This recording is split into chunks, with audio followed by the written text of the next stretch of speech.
Show more 2:52 p.m. You wake up, it's noon, but the sky is the color of a bruise. Not stormy, not cloudy, just wrong. The air tastes like burnt plastic. Your phone has no signal, and somewhere in the back of your mind you already know. Something has happened, something that can't be undone. 3 days ago, the first missiles hit, and now the sun, the star that has sustained every single living thing on this planet for 4 billion years, is being choked out, slowly, silently, by a curtain of smoke and ash so massive it wraps around the entire Earth. Here's what nobody tells you. The bombs aren't what kills most people, it's what comes after. The cold, the dark, the hunger, and it happens so slowly that by the time people realize how serious it is, it's already too late. By the end of this video, you'll understand exactly how this unfolds, and the surprising, strange, almost unbelievable ways that some humans could actually survive it. Stay with me. Let's go back to the moment it begins. The first thing you notice isn't the explosion.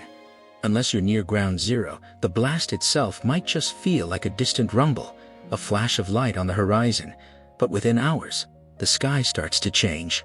Cities that were hit are burning, not normal fires, firestorms, the kind that generate their own wind, their own internal weather systems, entire urban blocks with their concrete and steel and chemicals and fuel burning at thousands of degrees.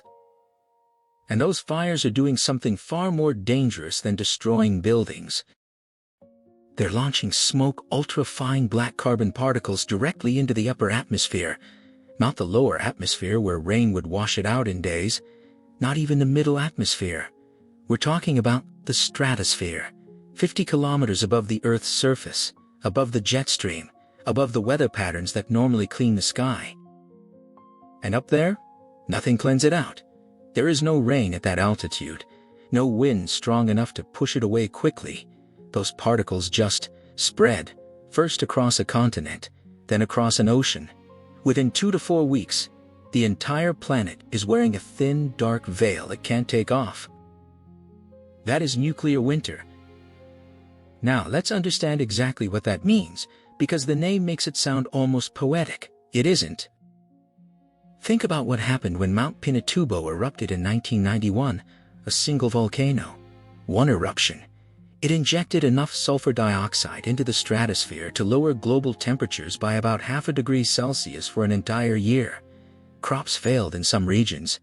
Weather patterns were disrupted worldwide, and that was one volcano.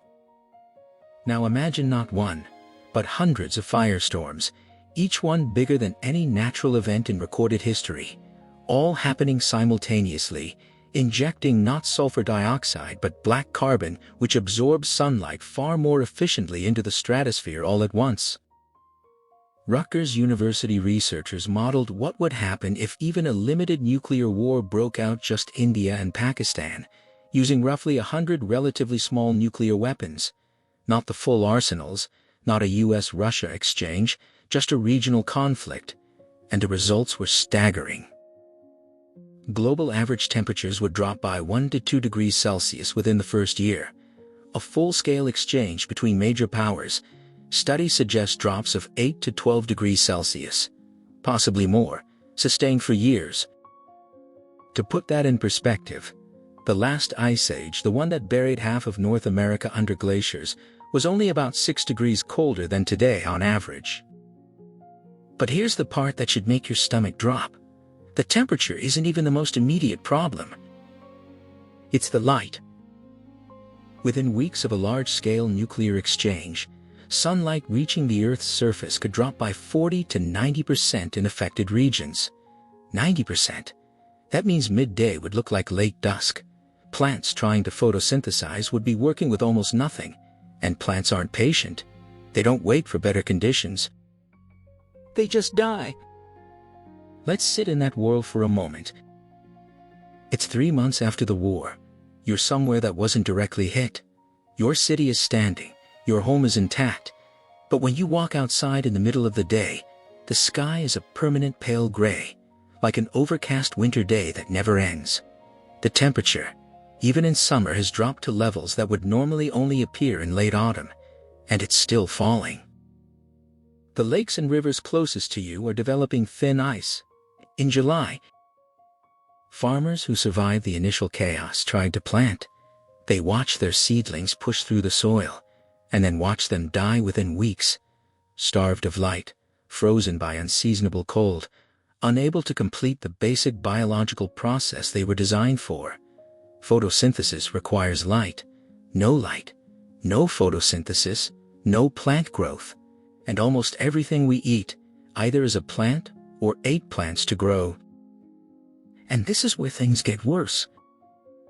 It's not just agriculture, it's the entire living system of the planet.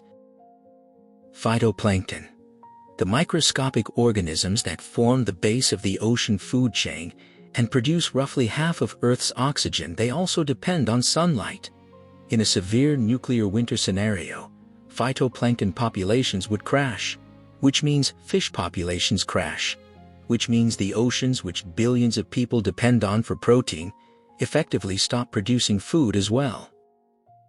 On land, the collapse moves in waves. Insects die first. They're highly sensitive to temperature and dependent on plant life. Then the animals that eat insects. Then the animals that eat those animals. Each layer of the food chain collapsing onto the one below it, like floors in a burning building. Within 6 months of a full-scale nuclear winter, ecologists estimate that wild food sources across most of the northern hemisphere would be functionally gone. Not reduced, gone. And we haven't even talked about the humans yet. Here is a number that should stop you cold. The average grocery store carries roughly 3 days' worth of food for its surrounding community. 3 days. Not 3 weeks. Not 3 months. 3 days of normal shopping behavior.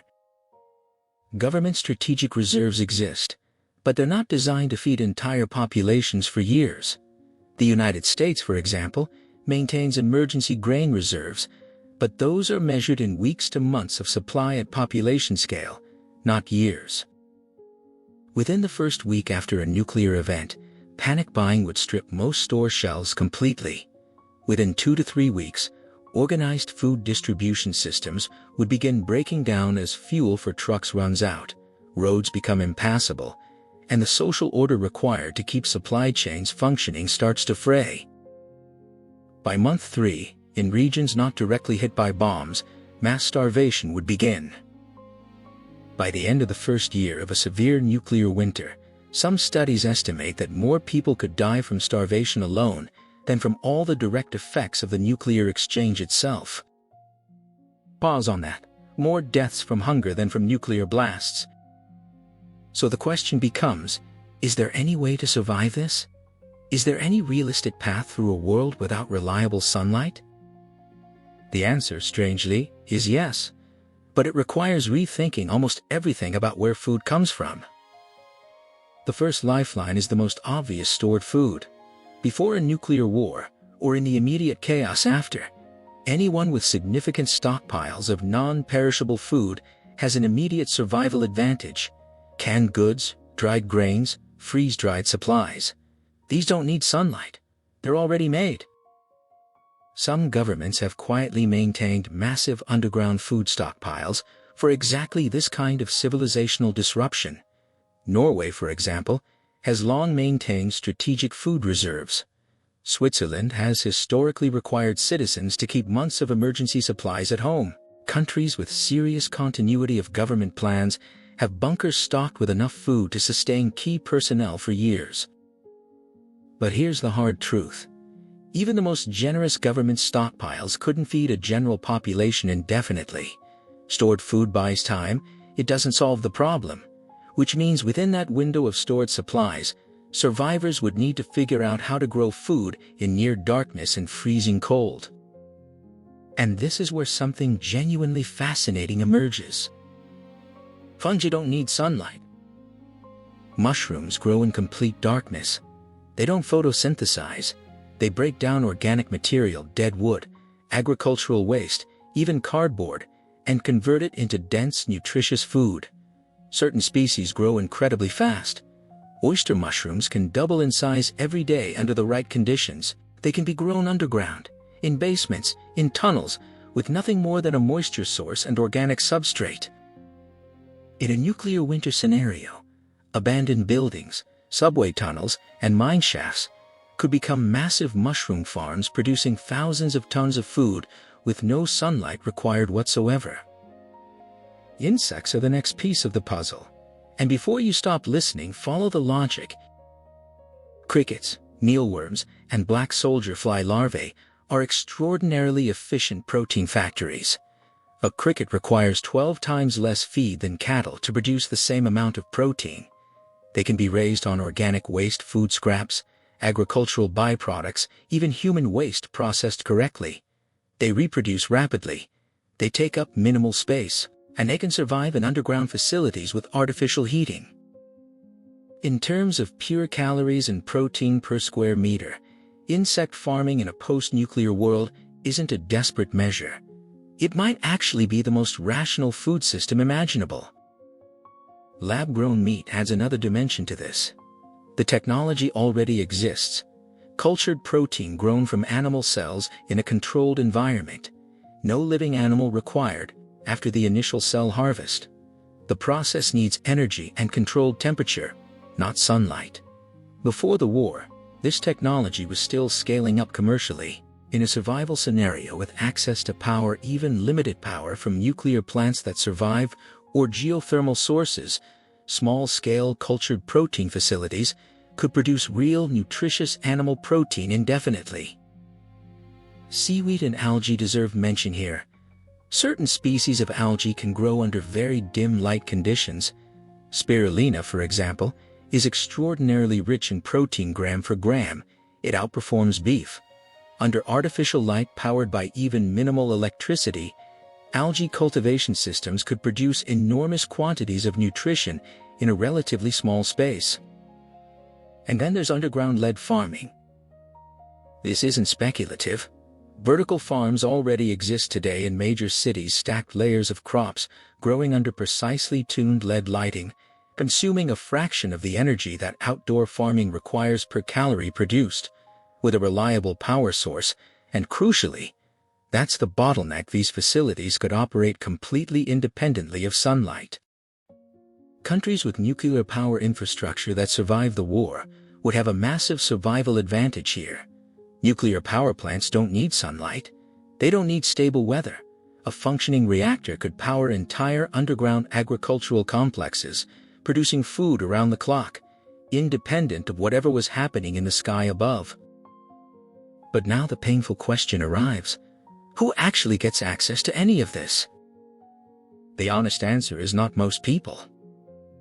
Governments with functioning continuity plans would prioritize their own personnel, military, political leadership, scientists, engineers deemed essential.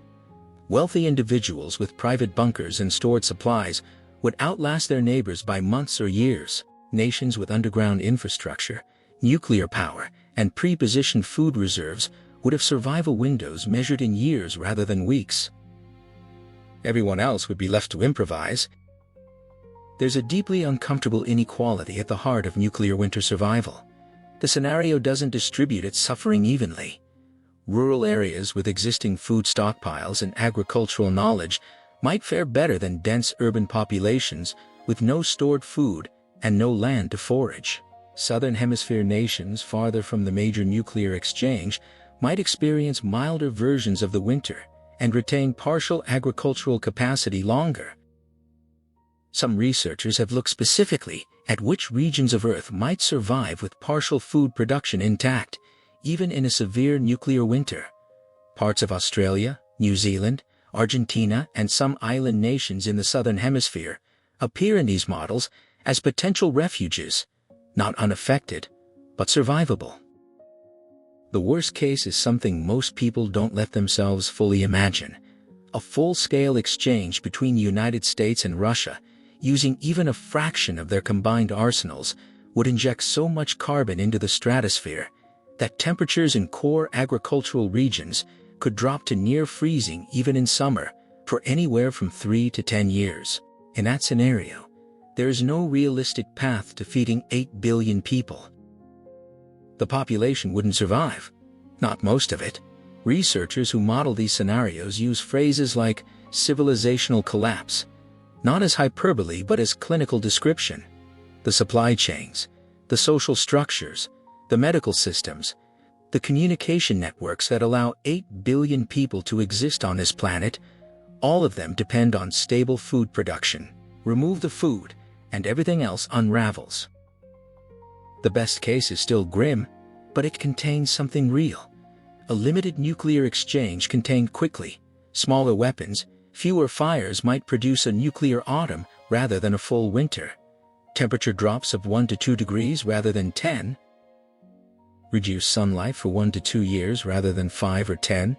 In that scenario, aggressive emergency action rationing, underground farming, international coordination could preserve enough population and institutional knowledge to eventually rebuild.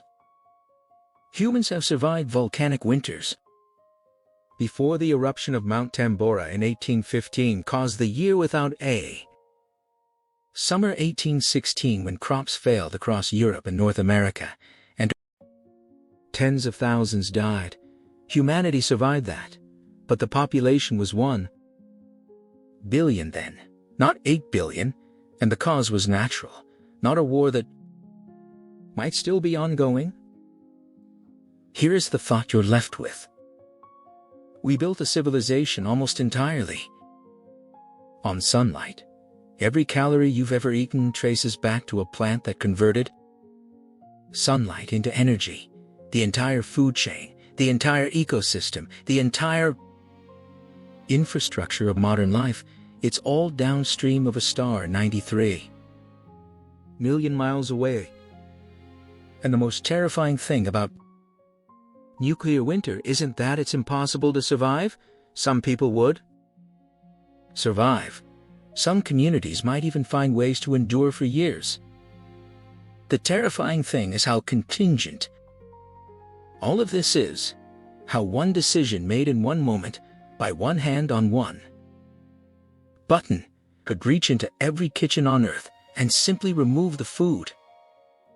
We don't fear nuclear war enough because we think about the blast, the fireball, the immediate destruction, but the real weapon isn't the bomb. The real weapon is what the bomb does to the sky. And the sky, it turns out, is the most fragile thing we have. 3 viral hook lines for shorts. The real nuclear weapon isn't the bomb. It's what it does to the sky. Scientists found that after nuclear war, more people die from hunger than from the actual bombs. After nuclear war, mushrooms grown in tunnels might be more valuable than gold.